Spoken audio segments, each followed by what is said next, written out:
पण या क्षेत्रात येईन असं मला वाटलं नव्हतं. हां, आवड होती. म्हणजे शाळेच्या गॅदरिंगमध्ये वगैरे सगळ्या ह्याच्यात मी पुढे असायची, डान्समध्ये, नाटकामध्ये. पण नशिबाने लापता लेडीज माझ्यासाठी असं काही घेऊन आलं. आता लोकांकडून ना आणखीन मंजुमाईची जी वेगवेगळी रूपं येत आहेत ना समोर, तर तेव्हा असं वाटतं यार आपला चॉईस करेक्ट आहे. कलाकृती कितीही चांगली असली, प्रेक्षक वर्ग पोहोचला पाहिजे. तर तुमच्या मते काय कारण असू शकतं की प्रेक्षक चित्रपटगृहाकडे वळत नाहीयेत? पण आपण प्रेक्षकांना नावं नाही ठेवू शकत. त्यांच्यापर्यंत कसं पोहोचता आलं पाहिजे ना, याच्यावर आपणच विचार केला पाहिजे. कलाकार म्हणून विचार केला पाहिजे. आपण फक्त मी म्हणून नाही, तर तो सगळ्यांनीच मिळून विचार केला पाहिजे. नागराज सारखा माणूस ना मित्र म्हणून म्हणा किंवा काय ना आपल्या आयुष्यात असायला पाहिजे. कारण की मला खूप माणूस म्हणून घडवायला नागराजची खूप खूप मदत झाली आहे. मराठी नाटक, चित्रपट यांपासून सुरू झालेला त्यांचा प्रवास आता थेट बॉलिवूडपर्यंत जाऊन पोहोचलाय. आणि बॉलिवूडपर्यंत त्यांचा प्रवास जरी पोहोचला असला तरी आजही त्यांनी कोकणाच्या मातीशी नाळ कायम जोडून ठेवली आहे. अशा हरहुन्नरी अभिनेत्री छाया कदम आज लोकसत्ता ऑनलाईनच्या अड्ड्याला आल्यात. नमस्कार, तुमचं खूप खूप स्वागत आहे. थँक्यू. सुरुवातीलाच तुमचं अभिनंदन, कारण की एक नव्हे तर 2 चित्रपट कान महोत्सवात झळकणार आहेत. तर त्या चित्रपटांविषयी जाणून घ्यायला आवडेल. एक आहे तो म्हणजेच all we imagine as a light आणि सिस्टर मिडनाईट. तर एकतर हे दोन्ही चित्रपट 30 वर्षांनंतर कान महोत्सवात येतात. तर ती फिलिंग काय होती सुरुवातीलाच की आपले चित्रपट आता झळकणार आहेत? एकतर या सिनेमाची सुरुवात झाली तेव्हा थोडीशी कल्पना होती की हा सिनेमा काहीतरी वेगळं घडवणार आहे. म्हणजे all we imagine as light. म्हणजे एक स्क्रिप्ट आपल्या हातात पहिल्यांदा येतं ना तेव्हा आपल्याला अंदाज येतो ना वाचल्यावर. आणि मग त्या प्रोजेक्ट बरोबर कोण कोण इन्व्हॉल्व आहेत. जसं पायल कपाडियाने याच्या आधी पण तिला कान्सला गोल्ड वगैरे मिळालेलं आहे. तर तेव्हा अंदाज होता काहीतरी घडणार आहे. पण जेव्हा हे कळलं की 30 वर्षानंतर मेन कॉम्पिटिशनला इंडियन सिनेमा सिलेक्ट झालाय, तर मग ते असं कलाकार म्हणून एकदम भारी वाटतं ना. तेच फिलिंग होतं. आणि आता तर म्हणजे जे जगभरातून फोन येत आहेत मला किंवा लोक मेसेज करतायत की त्यांना सगळ्यांना प्राऊड फील होत आहे. तर ते आमच्यासाठी तर आम्ही त्यात आहोत बोलल्यावर ते आणखीन भारी. आता तुमचा प्रवास आम्ही पाहतोय, बॉलिवूडपर्यंतचा प्रवास पाहिलाय, पण याची सुरुवात नेमकी कुठून झाली की आता मला अभिनेत्री व्हायचं आहे? कारण की सुरुवातीपासून कबड्डीपटू ते अभिनेत्री, हा या प्रवासाबद्दल काय सांगाल? प्रवास खरं तर जसं मी बऱ्याच लोकांना माहीत आहे, बऱ्याच इंटरव्ह्यूमध्ये सांगितलंय की आधी असं काहीच ठरवलं नव्हतं की आपल्याला या क्षेत्रात यायचंय. ज्या ज्या गोष्टी ठरवल्या होत्या त्या आयुष्यात घडल्याच नाहीत. कारण आपण लहानपणापासून असं खूप मला वेगवेगळ्या वेळी वेगवेगळं खूप वाटायचं. कधी वाटायचं मी पोलीसच होणार आहे. कधी वाटायचं कबड्डी खेळायची तर मला वाटायचं की माझं जिम असेल पुढे जाऊन. काही असं प्रत्येक वेळी. म्हणजे आणखीन 10 वर्षांनी विचारल्यावर मे बी माझं आणखीन वेगळं उत्तर असेल. पण या क्षेत्रात येईन असं मला वाटलं नव्हतं. हां, आवड होती. म्हणजे शाळेच्या गॅदरिंगमध्ये वगैरे सगळ्या ह्याच्यात मी पुढे असायची, डान्समध्ये, नाटकामध्ये. पण मग होतं ना प्रत्येक गोष्टीला एक काहीतरी निमित्त लागतं. तसं काही गोष्टी आयुष्यात घडल्या. म्हणजे आता जसं मी सांगितलं म्हणजे भाऊ, बाबा वगैरे एकाच वर्षी गेले आणि होतं ना आता काय करायचं असं झालं होतं मला. पण सगळीकडून असं जरा सगळे रस्ते बंद झालेत असं वाटतं आपल्याला. आणि माहीत नाही त्यावेळी मग मी त्यातून बाहेर पडायचं होतं. आणि मी पेपरला ॲड बघितली की प्रोफेसर वामन केंद्रे यांचं वर्कशॉप होतं. तर मी म्हटलं यार आपण हे जॉईन करूया. म्हणजे त्यानिमित्ताने आपण घरातून बाहेर पडू. काहीतरी नवीन लोकांमध्ये जाऊन नवीन गोष्ट शिकू म्हणून. फक्त तेवढं बाहेर पडण्यासाठी म्हणून मी ते वर्कशॉप जॉईन केलं. आणि मग मी रमले तिथे. मला आवडायला लागल्या सर्व त्या गोष्टी. म्हणजे परकाया प्रवेश कसा करायचा किंवा कसा होतो हे मी तिथे शिकले आणि मला ते आवडायला लागलं आणि बस तिथून सुरुवात झाली. सध्या 2 चित्रपटांची खूप जास्त चर्चा होते. एकतर लापता लेडीज आणि त्याआधी आलेला मडगाव एक्सप्रेस. तर या दोन्ही भूमिका खूपच विविधांगी होत्या. एकतर कंचन कोंबडीची भूमिका आणि दुसरीकडे मंजूमाई. तर या भूमिका स्वीकारताना तुमच्या मनात नेमका काय विचार असतो? माझा नेहमीच प्रयत्न हा असतो काहीतरी वेगळं करण्याचा. आता प्रत्येक वेळी आपल्या वाट्याला वेगळं येईल असंही नसतं. पण मग तेव्हा मी असा प्रयत्न करते की जे आलंय ना ते आपण वेगळं कसं लोकांपर्यंत आपल्याला पोहोचवता येईल. पण नशिबाने लापता लेडीज माझ्यासाठी असं काही घेऊन आलं की मंजूमाई जसं आता सगळ्यांनाच म्हणजे मला काल पण मी बाहेर गेले होते एका ठिकाणी तर गुजरातची फॅमिली आली होती तिथे. तर जस्ट मग त्यांनी असं त्यांच्या लक्षात आलं की अरे ये तो मंजूमाई आहे आणि त्या मला सांगत होत्या ना की तुमचे सगळे डायलॉग मला पाठ आहेत आम्हाला आणि त्यांनी मला तिथे उभं राहून ते बोलून दाखवले. तर ते असतं ना की माझ्यासाठी मंजूमाई असं होतं की एकतर सुरुवातीला होतं की आतापर्यंत जे हिंदीमध्ये काम केलंय त्यात हिंदी भाषिक असले तरी त्यात मी एक मराठी बॅकग्राऊंड असलेलं कॅरेक्टर करत होते. पण मंजूमाई म्हणजे अगदीच तो लहेजा आणि सगळं सुरुवातीला थोडंसं मला धाकधूक वाटली होती की हे कितपत जमणार आहे. कारण की मला असं होतं की आपण करायला जाऊ आणि जर मग असं झालं ना अरे इथं मराठी आपली ती छाया मराठी वाटतंय मराठीतलं वगैरे तसं नाही व्हायला पाहिजे असं मला थोडंसं झालं होतं. पण जेव्हा आपल्यावर समोरचा माणूस विश्वास टाकतो तसंच किरण रावने किंवा त्यांच्या आमिर खान प्रोडक्शनने एवढा विश्वास दाखवला मग ते मला असं वाटलं की हे चॅलेंज आपण स्वीकारायला पाहिजे. तर एक तर ते भाषेचं होतं आणि त्यात गंमत होती मंजूबाईची आणि मला खरं तर तेव्हा जेवढी गंमत वाटली होती त्या कॅरेक्टरची आता लोकांकडून ना आणखीन मंजूमाईची जी वेगवेगळी रूपं येत आहेत ना समोर तर तेव्हा असं वाटतं यार आपला चॉईस करेक्ट आहे. आणि नेहमीच माझा हा प्रयत्न असतो की त्यातून काहीतरी म्हणजे ना ते कॅरेक्टर दिसायला पण वेगळं दिसलं पाहिजे आणि वेगळे विचार घेऊन आलं पाहिजे. तेवढा एक प्रयत्न असतो. मंजूमाई पडद्यावरती म्हणजे ती कितीही समोरून कणखर वाटली तरी ती आतून खूप तिचं मन वेगळं होतं. तर ही साकारताना किरण राव यांच्याबरोबर काय असा लक्षात राहिलेला किस्सा तुम्हाला सांगावासा वाटतो का?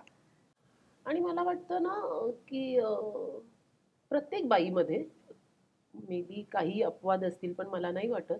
पण प्रत्येक बाईमध्ये एक तो कणखरपणा आणि ते प्रेम ह्या दोन्ही गोष्टी असतातच. सो किरणचं तर ते किरण माणूस म्हणून कमालच व्यक्तिमत्व आहे ती. काही लोकांबरोबर काम करताना ना आपल्याला म्हणजे कलाकार म्हणून तर आपण शिकतच असतो पण माणूस म्हणून पण आपल्याला घडायला मिळतं. तर ही माणसं तशी आहेत. आणि इनडायरेक्टली या सगळ्या गोष्टींचा आपल्या कामावर खूप परिणाम होतो. कारण की सेटवरच्या प्रत्येक लोकांबरोबर अगदी म्हणजे स्पॉटच्या मुलांबरोबर किती आपुलकीने आणि माणुसकीने वागायचं म्हणजे माणुसकीने वागायचं म्हणजे अरे हे भारी आहे असं नाही ते प्रत्येकाबरोबर आपण वागलंच पाहिजे तसं. पण काही माणसं सोयीने वागतात. लोकांना दाखवण्यासाठी एक वेगळं रूप असतं प्रत्येकाचं आणि पर्सनल लाईफमध्ये वेगळं असतं. तर ही माणसं तशी नाही आहेत. एक मराठी अभिनेत्री म्हणून हिंदी चित्रपटांमध्ये काम करण्याचा अनुभव तुमचा कसा आहे? अनुभव म्हणजे खरं तर मला असं खूप जण विचारतात पण मला असं आहे मी मराठीत पण तेवढंच प्रामाणिकपणे काम करते तेवढीच मजा घेते कामाची. हिंदीमध्ये पण तसंच आहे म्हणजे काम काम आहे.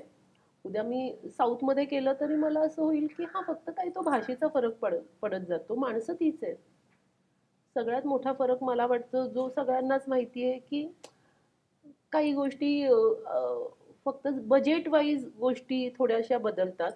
बाकी कंटेंट वाईज तर आपण पण जोरदार आहोत. आम्ही तुम्हाला आत्तापर्यंत चित्रपटांमध्ये पाहिलंय, नाटकात तुम्ही काम केलंय. तर छोट्या पडद्यावर काम करायची इच्छा आहे का? मला सगळं जिथे जिथे अभिनयाचा काय बोलतात ना, की मला नाटक करायचंय, मला सिरियल करायची आहे, मला सगळं करायचंय. म्हणजे असं काही नाहीये की अरे मला आता सिरियल नाही करायची, माझं आधी असं कधी नव्हतं, आताही नाहीये. इनफॅक्ट मला असं वाटतं की मला सिरियल करायची आहे, कारण की माझा जो ऑडियन्स आहे, बऱ्याच ठिकाणी काय होतं ना, मला लोक सांगतात की अरे ताई, मी ना, तू ना माझ्या आईला खूप आवडतेस, अरे तू ना माझ्या आजोबांची फेवरेट आहे.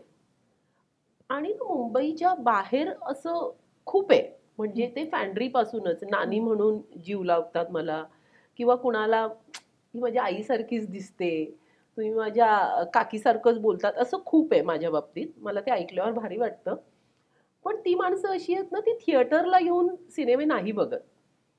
तर मला असं खूप वेळा वाटतं ना, की मला त्यांच्यासाठी टीव्हीवर काम करायचंय आणि ते मी करणार कधीतरी. आता थोडं शक्य नाहीये.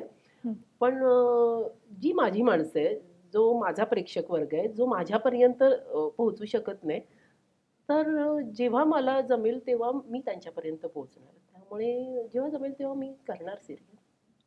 ओके. आत्तापर्यंत आम्ही तुमची खूप कामं पाहिली.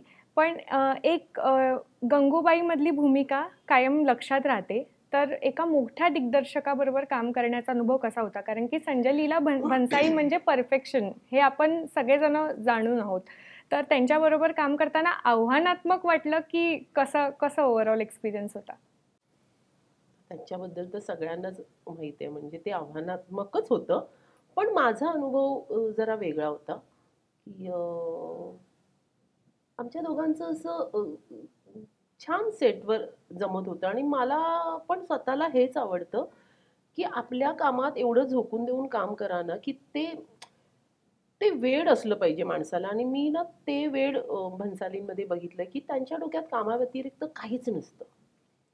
24 तास त्यांच्या डोक्यात ते काम असतं. मग एखादी फ्रेम आहे ना, तर त्या फ्रेममध्ये फक्तच दिग्दर्शन म्हणजे दिग्दर्शन नाही. त्यांना ते आर्टपासून कोरिओग्राफी आणि सगळ्या सगळ्या गोष्टींवर त्यांचं लक्ष असतं. म्हणजे म्हणलं ना, सेटवरच्या जर 100 माणसं आहेत, तर त्या 100 माणसांच्या 200 डोळ्यांना जे दिसत नाही ना, ते त्या माणसाला दिसतं. म्हणजे मला इतकं कमाल वाटलं होतं, की आमचं आमचं डान्स गाण्याचं शूट होतं किंवा खूप मॉब असेल तेव्हा आहे ना,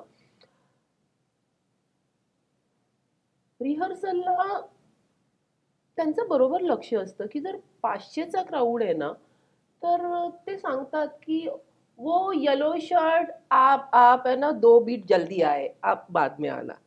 म्हणजे आपल्याला नाही हे कळत, पण त्या एवढ्या लोकांमध्ये ना त्यांचं लक्ष असतं. तर ते कमाल आहे. आणि त्यांच्याकडे ना काम काढून घेण्याची जी लकब आहे ती कमाल आहे. मग ते कधी-कधी वेगवेगळ्या रूपाने मी खूप ऐकलंय, की अरे ते खूप चिडतात, हे करतात. पण मला असं वाटतं, की जर त्या चिडण्याने खूप काही चांगलं घडणार असेल, तर का नाही? तर मला भारी वाटलं त्यांच्याबरोबर काम करून. आणि ते मला हे खूप भारी वाटलं, की ते मराठी खूप उत्तम बोलतात. खूप म्हणजे मी त्यांच्याबरोबर मराठीतच बोलते. म्हणजे माझं एक वेगळंच आहे. तुम्ही माझ्या समोरचा माणूस कोणत्याही भाषेत बोलला तरी मी त्याच्यावर मराठीतच बोलते. तर कमाल आहे. म्हणजे ह्या बाबतीत पण नशिबानंच म्हणायचं, कारण भन्सालींच्या सिनेमात काम करायला मिळणं आणि नाचायला मिळणं. हो, अर्थात. एक भन्साळी जसं आपण दिग्दर्शनाबद्दल बोललो, की एका मोठ्या दिग्दर्शकाबरोबर काम केलं, तसंच तुम्ही अमिताभ बच्चन यांच्याबरोबर सुद्धा झुंडमध्ये काम केलंय. तर त्यांच्याबरोबरची पहिली भेट लक्षात आहे का? अमिताभजींना मी सगळ्यात पहिलं बघितलं होतं. मला आठवतंय. आम्ही ना नवरात्रीत अ, देवी विसर्जनाला जुहूला गेलो होतो, आमच्या सोसायटीतले सगळेजण. तर विसर्जन झालं, ही पहिली भेट मी सांगते. पहिली भेट म्हणजे मी पहिलं बघितलं. सिनेमात तर बघतच असतो. विसर्जनाहून आम्ही सगळे येत होतो आणि ना अचानक आमच्या सोसायटीतल्या सगळ्या बायका वगैरे असं म्हटलं काय झालं? तर अमिताभजी तिथून गाडीतून असे पास झाले होते आणि त्यांनी म्हटलं, "अय्यो, अमिताभ बच्चन गेला." तर आम्ही आहे ना असं लिटरली असं पळत गेलो होतो, की दिसतायत का म्हणून. पण तेव्हा नाही दिसले ते मला. अगदी म्हणजे फक्त आहे ना पाठून, आणि ते स्वतः ड्राईव्ह करत होते. तर पाठून कुठून तरी त्यांचं फक्त अशी थोडंसं असं दिसलं, तेव्हा मी खुश झाले होते आयुष्य. म्हणजे ते फक्त असं हे अमिताभ बच्चन असावेत असे पाठून असं फक्त बघितलं होतं आणि तेव्हा खुश झाले होते. म्हणजे तेव्हा अमिताभ बच्चन दिसले यार आपल्याला, असं झालं होतं. आणि तेव्हा वाटलं नव्हतं खरं. पण तेव्हा मी माझ्या मैत्रिणीला म्हटलं होतं, यार ठीक आहे ना, काम करेन ना कधीतरी, असं माझं झालं होतं. आणि त्याच्यानंतर मग आम्ही सेटवरच भेटलो.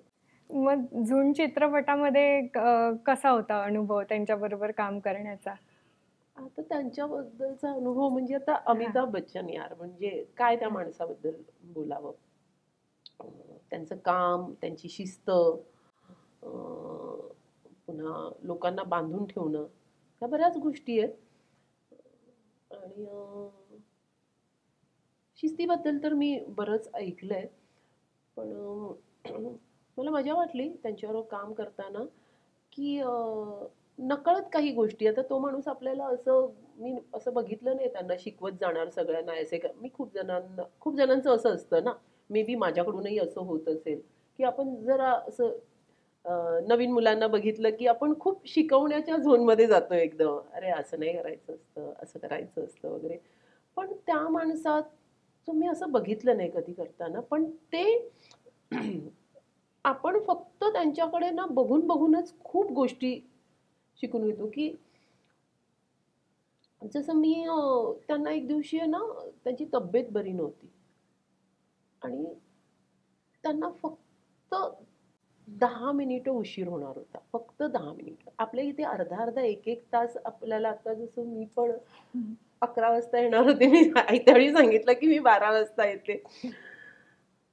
तर मला आठवतंय माझ्या समोर नागराज फोनवर बोलत होता की त्यांनी आहे ना फोन करून सांगितलं, मेरे को ना 10 मिनिट लेट होगा. आणि आम्हाला असं झालं की यार फक्त 10 मिनिटं उशीर होणार आहे आणि हा माणूस फोन करून सांगतोय. म्हणजे त्यातच आपल्याला लक्षात येतं. आणि आपण काय करतो, आपण आरामात चला अरे ठीक आहे ना, 10 वाजता ना 10:30 वाजेपर्यंत बाकीचे येतील, आपण पोहोचू. तर ह्या सगळ्या गोष्टी आहेत ना, ह्या जरा मोठ्या लोकांकडून शिकायला मिळतात. आणि काम तर काय लहानपणापासून आपण बघतोच आहे. म्हणजे मला असं वाटतं ते असं लहानपणापासून असं वाटतं अरे तो डॉन तर डॉनच आहे यार. तो म्हणजे ते अजून हिरोच वाटतात आपल्याला. आता आपण आयुष्यामध्ये यश मिळवतो, पण एक काळ असा असतो सुरुवातीचा संघर्षाचा काळ असतो. तर वैयक्तिक आयुष्यात नाही, पण काम करताना असे असे कोणते अनुभव तुम्हाला जाणवले का इंडस्ट्रीमध्ये? संघर्ष कायमच असतो अगं. हां. म्हणजे तो काही संपत नाही आणि मला वाटतं ना संपू पण नाही. नाहीतर मग ते असतं ना एक काम करण्या संघर्षाबरोबर काम करण्याची मजाच वेगळी आहे. सो इंडस्ट्रीतला संघर्ष मला वाटतं, आधी माझा संघर्ष हा होता की काम मिळवणं. ओके. कारण की मी अगदी एक एक सीन पासून सुरुवात केली आहे कामाला. आणि तेव्हा पण तो एक सीन करायला मिळायचा तेव्हा मला भारी वाटायचं यार. म्हणजे ती अशी तयारी करून जाणं आणि सगळंच. आता संघर्ष आहे, आता काम आहेत. पण आता संघर्ष आहे की आता उत्तम काम मिळवायचंय. की असं नको व्हायला की तेच फक्तच बिझी आहोत. तर मला तसं नाही करायचंय.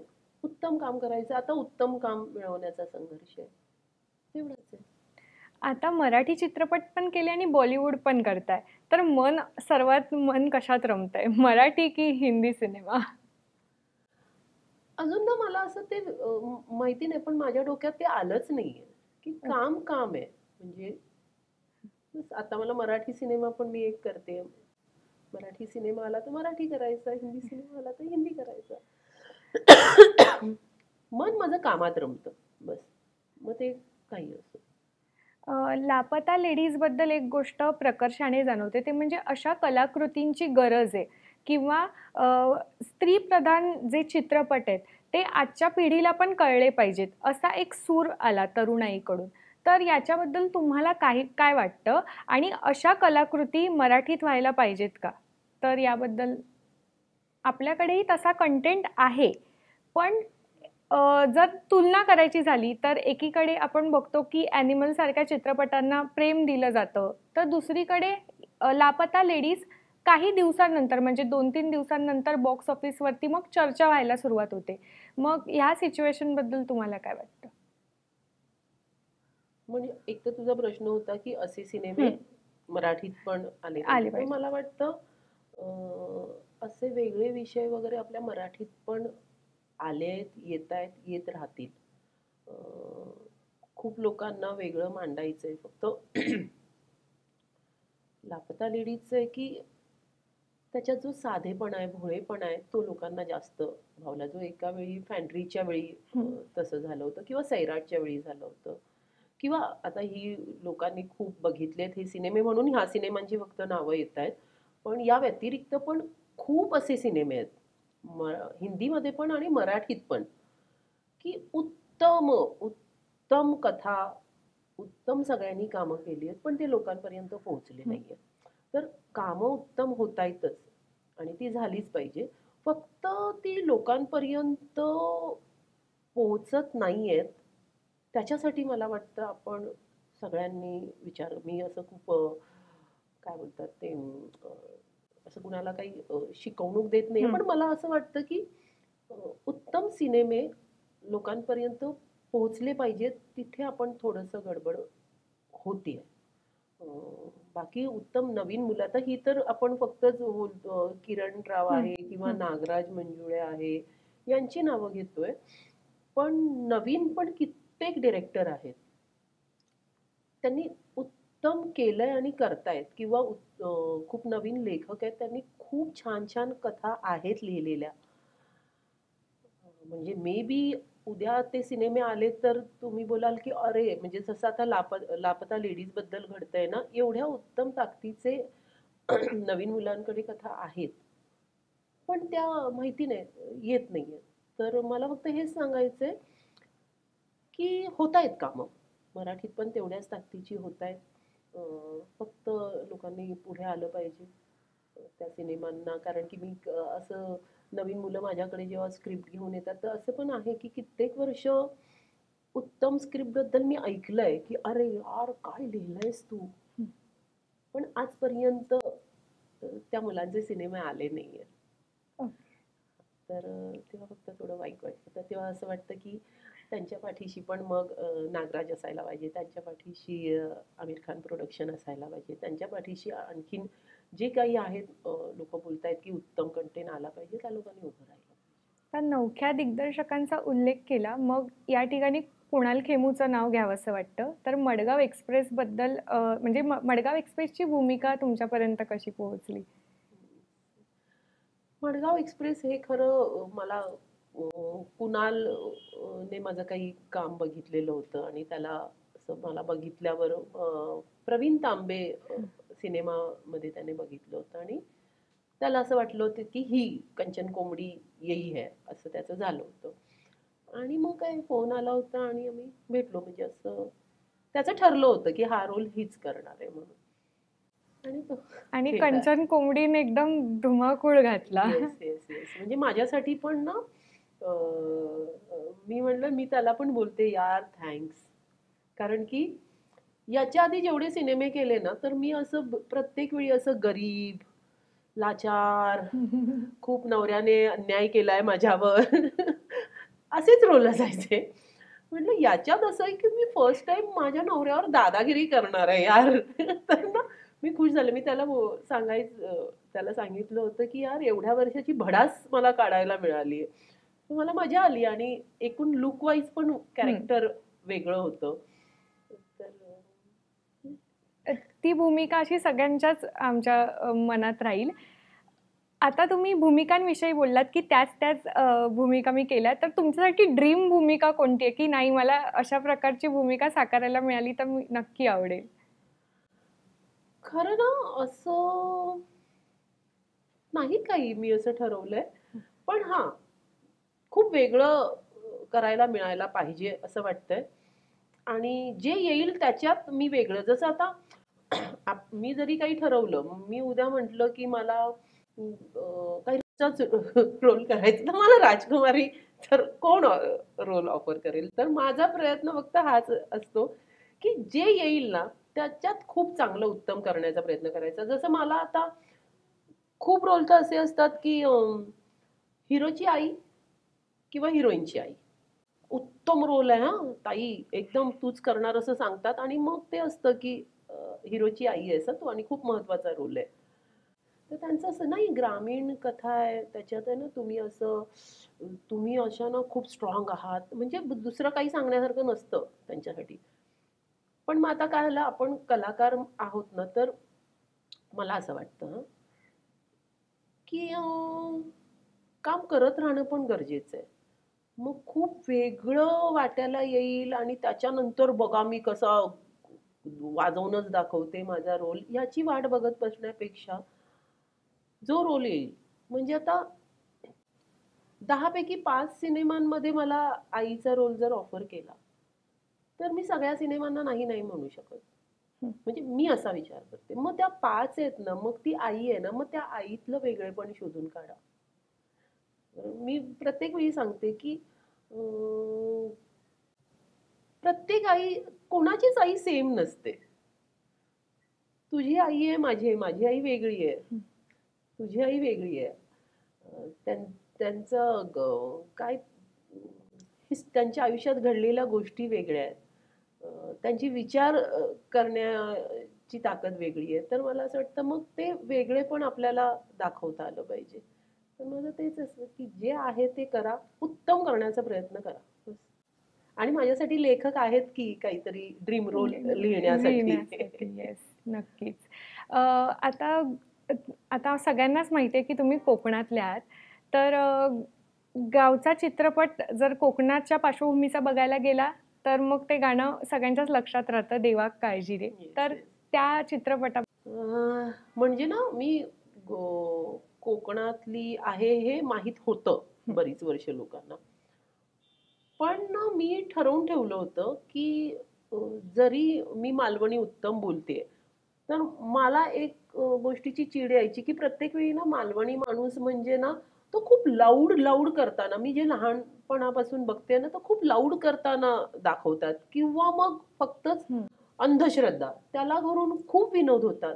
तर मला असं होतं, की अरे नाहीये, एवढाच म्हणजे कोकणी किंवा मालवणी माणूस नाहीये यार. त्याच्यापेक्षा बऱ्याच गोष्टी दाखवण्यासारख्या आहेत. आणि मी खरं सांगते, मला काही लोकं त्याच्या आधी विचारणा झाली होती. काही स्किट म्हणा हं. किंवा एखाद्या सीरियलमध्ये. पण मी ठरवून नाही केलं ते. ओके. मी म्हटलं, "यार, ते काहीतरी वेगळं दाखवण्यासारखं असेल ना, तेव्हाच करू." आणि मग सागर वंजारी, रेडूचा डायरेक्टर, तो हा सिनेमा घेऊन आला. त्यात खरं तसं बघायला गेलं तर मला हं. काही खूप वेगळं करण्यासारखं नव्हतं. पण ना, मला त्या सागरचं एक आवडलं ना, की त्याला खूप अशा छोट्या-छोट्या गोष्टी, भोळेपणा दाखवायचा होता त्या हं. माणसांचा. तर आणि ते तसंच घडलं आणि माझ्याबरोबर शशांक शेंडे होतं. मला हं. त्यांची तर इतकी कमाल वाटली, की अ, त्या सिनेमामुळे शशांक शिंदेसारख्या कलाकाराबरोबर माझी ओळख झाली. ज्याचं पहिल्या दिवशीच्या रीडिंगला त्यांना ते वाचताही येत नव्हतं, मालवणी. आणि जेव्हा शूटला आम्ही भेटलो, तेव्हा ते इतके तयार होऊन आले होते. तर रेणूचं एक म्हणजे खूप वेगळा कनेक्ट आहे कारण लोकांसमोर असं झालं एकदम हं. अय्या ही अच्छा ही आपल्या कोकणातली आहे तोपर्यंत लोकांना माहिती नव्हतं. मला असे खूप लोक ही सोलापूरचीच आहे, ही पुण्याचीच आहे, कोणतं हैदराबादला पण मला घेऊन गेले होते. पण रेणूमुळे ही कोकणातली आहेत म्हणजे आता कुठेही गेल्यावर "अये तू आमची असंस" हं. असं बोलल्यावर भारी वाटतं मला. तर आणि आपल्या कोकणात शूटिंग झालं. हो. ते आम्ही म्हणजे पूर्ण गाण्यादरम्यान आम्ही पाहिलं आणि आणि चित्रपटही खूप सुंदर होता. होय, होय. आणि देवा काळजी हे गाणं म्हणजे बापरे! म्हणजे ते कित्येक लोकं असं हं. भेटतात ना, की जसं होतं ना, जेव्हा काहीच सुचत नाही, हरून जातात माणसं, तेव्हा ते गाणं ऐकतात. आणि अशा गाण्यात आपण आहोत, अशा हं. कलाकृतीचा आपण एक भाग आहोत, त्याचं खूप समाधान मिळतं. आजकालच्या काळामध्ये सोशल मीडिया हे खूप प्रभावी माध्यम झालंय.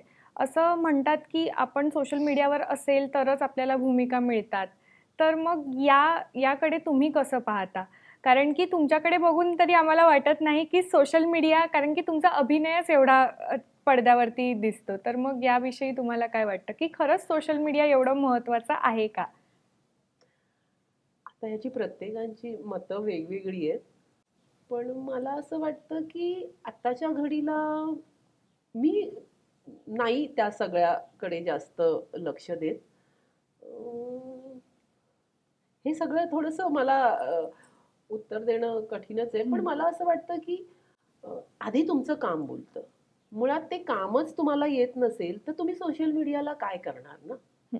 फक्तच ती तेवढंच सांभाळून काम होत नाही ना. मेन तुमच्याकडे ते काम तुम्हाला यावं लागतं. नंतर बाकीच्या गोष्टी आहेत.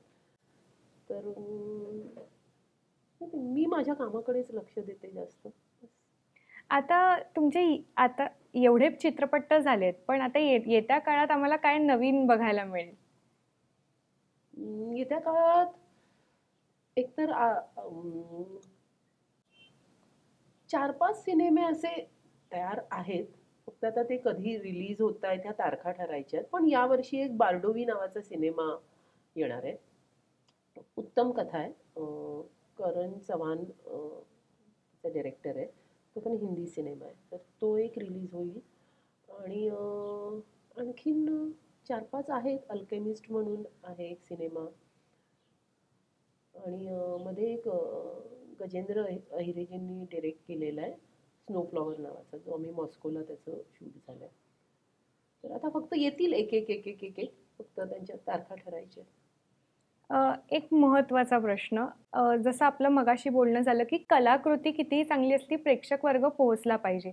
तर तुमच्या मते काय कारण असू शकतं की प्रेक्षक चित्रपटगृहाकडे वळत नाहीयेत आता सध्याच्या काळात? खरं तर ना प्रेक्षकांचा अंदाज घेणंच कळेन असं झालंय. हं. कारण आता मी माझ्या जवळच्या लोकांना जरी विचारलं की अरे माझा सिनेमा आलाय, तर ते डायरेक्ट विचारतात टीव्हीवर कधी येणार. ओके. हा म्हणजे माहिती नाही पण लोकांना एकतर ह्या मे बी कोरोनाच्या काळात ना लोकांना घरी बसून सिनेमा बघायची सवय झाली आहे. मला असं वाटतं ना की आपण जर त्याचा मी चांगल्या ह्याने विचार करते की सगळे बोलतात त्या कोरोनाच्या काळात लोकांना सवय झाली आयतं टीव्ही समोर बघून तुम्हाला बघायला मिळतंय. पण मला असं वाटतं की उलट त्या काळात जे लोकांसमोर काम आलं, लोकांचा चॉईस बदललाय. खूप उत्तम उत्तम काम त्यांना बघता आलं. तर मला असं वाटतं की उलट कलाकार म्हणून आहे ना आम्हाला आता खूप चॅलेंजिंग वाटायला लागलंय की प्रेक्षकांना पण फसवू शकत नाही. हं. त्यांना कळतं. आता तुम्हाला खूप ना बोलतात ना आतल्या बारीक बारीक गोष्टी शोधून जेव्हा कलाकार समोर उभा राहतो ना त्याला बोलायचीही गरज नसते. लोकांना आता तसं बघायला आवडतं. तर कलाकार म्हणून मला वाटतं ना आता मला पण ते चॅलेंजिंग आहे की आपल्याला ना आता असं काम करता आलं पाहिजे. हं, खरं तुझा प्रश्न वेगळा आहे आणि मी ते हं. असं बोलता बोलता कुठेतरी अशी भरकटत गेले. नाही. हं, फक्त प्रेक्षकांचं कळत नाही मला. पण आपण प्रेक्षकांना नावं नाही ठेवू शकत. त्यांच्यापर्यंत कसं पोहोचता आलं पाहिजे ना, याच्यावर आपणच विचार केला पाहिजे. कलाकार म्हणून विचार केला पाहिजे. आपण फक्त मी म्हणून नाही, तर तो सगळ्यांनीच मिळून विचार केला पाहिजे. तो आपला सिनेमा, माझा सिनेमा आहे ना, असा जोपर्यंत विचार करणार ना, मला वाटतं तोपर्यंत ते घडणार नाही. तो आपला सिनेमा झाला पाहिजे आणि आपला सिनेमा लोकांपर्यंत पोहोचला पाहिजे. त्यासाठी प्रयत्न झाले तर मे बी ते घडेल. ते अ, कठीण आहे खरं. तुम्ही अनेक चित्रपट सिनेमा तर केलेच, पण या दरम्यान तुमच्याबरोबर अनेक सहकलाकार होते जे खूप चांगले होते. म्हणजे त्यांच्याबरोबर काम करण्याचा अनुभव तुमचा नेमका कसा होता? मी त्यांचं नाव तुम्हाला सांगेन आणि तुम्ही मग सांगा. उपेंद्र लिमये. येस. उपेंद्र ना खूप सच्चा माणूस आहे. असं खरं आम्ही ना असं खूप आमची फोनाफोनी वगैरे होत नाही, पण उपेंद्र बरोबर जेव्हा पण मी काम करते ना, तो एक वेगळीच एनर्जी देऊन जातो. अरे छाया, अरे असं म्हणजे ना खूप जर चुका पण सांगायच्या ना, तर हक्काने सांगतो, यार हे झालं पाहिजे किंवा हे होत नाहीये हा. उपेंद्र बरोबर माझा पहिला सिनेमा मी त्याच्या आईचा रोल केलाय. मी सिंधुताई सकपाळ बोलते. त्याच्यात आम्ही त्याच्या आईचा रोल केला. त्याच्यानंतर मग डायरेक्ट हे काम केलं. ओके. मध्ये एक सिनेमा केला होता. उपेंद्र एकदम सच्चा माणूस. मस्त. शशांक शेंडे. शशांक शेंडे तर माझ्यासाठी उत्तम सहकलाकार आणि खूप जवळचा मित्र. पण मी त्यांना खूप असं अहो-जाहो करते. त्यामुळे ना आमच्यामध्ये ते एक आहे, तो मित्र पण आहेत आणि एक वडीलधाऱ्या माणसासारखं पण. वयाने आम्ही खूप असं काही अंतर नाहीये. पण एक वडीलधारा माणूस असतो ना, की सगळ्या गोष्टींमध्ये आपल्याला ते आपल्या पाठीशी उभे असतात. सो शशांक शेंडे तसे. लापता लेडीज मधली नितांशी. नितांशी ती आहे ना त्या सिनेमातल्या नावासारखीच फुलासारखी आहे. कमाल आहे ती मुलगी. तिच्याबद्दल सांगायचं तर खरंच म्हणजे आताची जी लहान मुलं फोन करतात ना, की मला पण येतो मला असे बरेच मेसेज, "अरे ताई, माझी मुलगी खूप छान नाचते, मग हिला सिनेमात काम." तर मला त्यांना सांगायचं असतं, की ते तेवढं सोपं नाहीये. तर ह्या फूलचं काम बघावं, म्हणजे नितांशीचं काम बघावं, की तिनं 14 वर्षाची होती लापता लेडीजच्या वेळी. आणि मी तुला सांगते, मला अजूनही आहे ना टेक्निकल गोष्टी नाही कळत. जरी मी एवढी वर्ष काम करतेय ना, तरी मला टेक्निकल गोष्टी नाही कळत. किंवा अचानक असे काही बदल घडले ना, तर मला असं होतं की रुको, रुको. पण त्या मुलीला 14व्या वर्षी पण आहे ना लाईट कसा घ्यायचा, आपण कुठून सुरुवात केली होती, आपले डायलॉग कुठले काय, हे सगळ्या गोष्टींवर तिचं म्हणजे एवढं काम मला कमाल वाटली त्या मुलीची. म्हणजे तिची कमाल आणि तिच्या आईची. म्हणजे आपल्या आणि सेटवरचं तिचं वागणं, तिची शिस्त, कमाल. ती मुलगी खूप पुढे जाणार ओंकार भोजने. आहे. ही ओंकार बरोबर आणखीन काही मुलं, ही ही माझ्या अशी म्हणजे मी त्यांची ताई आणि मला सांगायला आवडेल, मी त्यांची ताई आणि आई आहे. आणि ती मुलं खूप लाड करतात माझे. म्हणजे मी तर त्यांचे करते, पण मला असं की ही मुलं मला खूप जपतात, खूप जीव लावतात. तर ओंकार तसा आहे. असं कधीतरी अचानक त्याचा मेसेज असतो, "ताई कशी आहेस?" नाही, सहज आठवण आली म्हणून मेसेज केला. बस. तर म्हणजे तो रात्री मग 1ला पण असेल मेसेज किंवा कसाही असेल. तर ही अशी जीव लावणारा आहे तो खूपच. आणि नाग टॅलेंटेड. नागराज मंजुळे. नागराज म्हणजे आता तो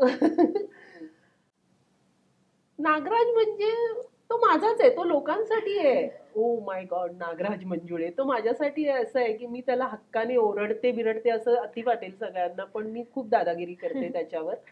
पण नागराज सारखा माणूस ना, मित्र म्हणून म्हणा किंवा काय ना, आपल्या आयुष्यात असायला पाहिजे. कारण की मला खूप माणूस म्हणून घडवायला नागराजची खूप खूप मदत झाली आहे. तर नागराज म्हणजे आपलं आमचं एक कुटुंब आहे. म्हणजे आमचं ठरलंय, की आयुष्यात पुढे काहीच नाही घडलं, तर आम्ही सगळे एकत्र आमचं म्हातारपण घालवणार आहे. गप्पा मारत, सिनेमे बघत आम्ही म्हातारे होणार तिथे. तर आपल्या गप्पा होतच राहतील. पण एक महत्त्वाचा प्रश्न, आजकाल खूप मुलींना अभिनय क्षेत्राकडे यावंसं वाटतं. काही-काही जणांना संधी मिळते, काही जणांना नाही मिळत. तर अशा तरुण मुलींना तुम्ही काय सांगू इच्छिता? खरं तर तरुण मुलींना सांगण्यासाठी ना, मला वाटतं मला जितकं माहिती आहे त्याच्यापेक्षा ह्या मुलींना खूप गोष्टी माहिती असतात. फक्त मला त्यांना एवढंच सांगणं आहे ना, की तुम्हाला आवड आहे, तुम्हाला काही गोष्टी येतायत आणि खरंच हां, मुलींना मी आता भेटते ना, तर काही खूप उत्तम नाचतात मुली, उत्तम गातायत, म्हणजे प्रॉपर हां, शिकतायत. उलट मला असं वाटतं की माझ्याकडे माझ्या बोलतात ना माझ्या दुकानात एकच बरणी भरलेली आहे, मला फक्तच अभिनय येतो. मला असं वाटतं यार मी तर काहीच शिकले नाही, मी डान्स शिकले नाही, मला गाणं नाही गाता येत, मला काहीच येत नाही. पण ह्या सगळ्या मुलींकडे ह्या सगळ्या गोष्टी आहेत. तर मला असं वाटतं ना फक्त आहेत ना मग त्यांचं एक ना ठरवून करा की तुम्हाला डायरेक्ट सिनेमामध्ये नाही कोणी ऑफर करणार. बरं असं जरी मुलींना सांगितलं ना तर त्यांचं असं होतं की मग रिंकूने कुठे काय, म्हणजे मला असं डायरेक्ट बोलतात जेव्हा आपण सांगायला जातो ना, तर मला असं वाटतं की आहे हे क्षेत्र खूप उत्तम आहे, खूप छान छान माणसं आहेत इथे. पण तुम्ही त्याच्यावर प्रॉपर अभ्यास करा आणि मग एक एक पाऊल पुढे या. तुम्ही डायरेक्ट उडी मारून यायचा प्रयत्न केला ना तर मग धडपडण्याचे चान्सेस असतात. त्याच्यापेक्षा एक एक पाऊल तुम्ही कॉलेजमध्ये काही मुली भेटतात की अरे करायचं होतं, मी म्हटलं कॉलेजमध्ये एकांकिकेत वगैरे काम केलं नाही, मला नाही आवडत एकांकिका. ओके, मग तू काही म्हणजे वाचनाची आवड आहे, वाचनाचा कंटाळा येतो असं होतं. मग मग तुम्हाला मग डायरेक्ट कसं काय कोणी करेल ना. तर मला असं वाटतं की त्यांनी त्याचा पूर्ण जरा अभ्यास करावा, वेळ घ्यावा आणि तुम्ही आता म्हणालात गाणं येत नाही, पण आम्हाला माहिती आहे की तुम्हाला गाणं येतं खूप छान. कुणी सांगितलं? नाही, मी मी मी ऐकलंय म्हणून मी सांगते. अगं गाणं म्हणजे हे असंच आपलं हां, गावी गेल्यावर काहीतरी हां. गायचं किंवा मग असं असं ना समोर ज्याला काहीच कळत नाही ना गाण्यातलं तिथे मी नेहमी बोलायचे. हं. मी झुलवा नाटक करायचे हो, ना, हो. तर त्यात डान्स गाणं वगैरे सगळं म्हणजे नाचते मी. मग बंबईया डान्स करायला सांगा, मी स्टार्ट टू एंड नाचेन. पण ते एक असतं ना, सांगितलं ना, "अभी ये 2 बीट के बाद ना आपको ऐसे करना है." तर मला असं होतं, "अरे बापरे! 2 बीट?" म्हणजे तसं. आमच्या झुलवाच्या वेळी ना गाणं होतं, तर मला आठवतंय, की जेव्हा आम्ही 30-40 लोक गात असायचो ना, हं. तर आमचे सर आहेत ना, तिथून बोलायचे, "ए छाया, गप्पा बस." तर मला असं व्हायचं, की मलाच का गप्प बसायला सांगतायत? म्हणजे कोरसमध्ये पण मी खूप बेसूर गायचे. तर मला सर ओरडायचे. पण बाकी ठीक आहे, गात असते असंच. तुम्ही आज वेळात वेळ काढून इथे आलात त्याबद्दल तुमचे खूप खूप आभार आणि तुमचे 2 चित्रपट महोत्सवात झळकणार आहेत यासाठी तुम्हाला खूप साऱ्या शुभेच्छा. तुमच्याशी गप्पा मारून आम्हाला खूप छान वाटलं आणि आपली अशी भेट होतच राहील.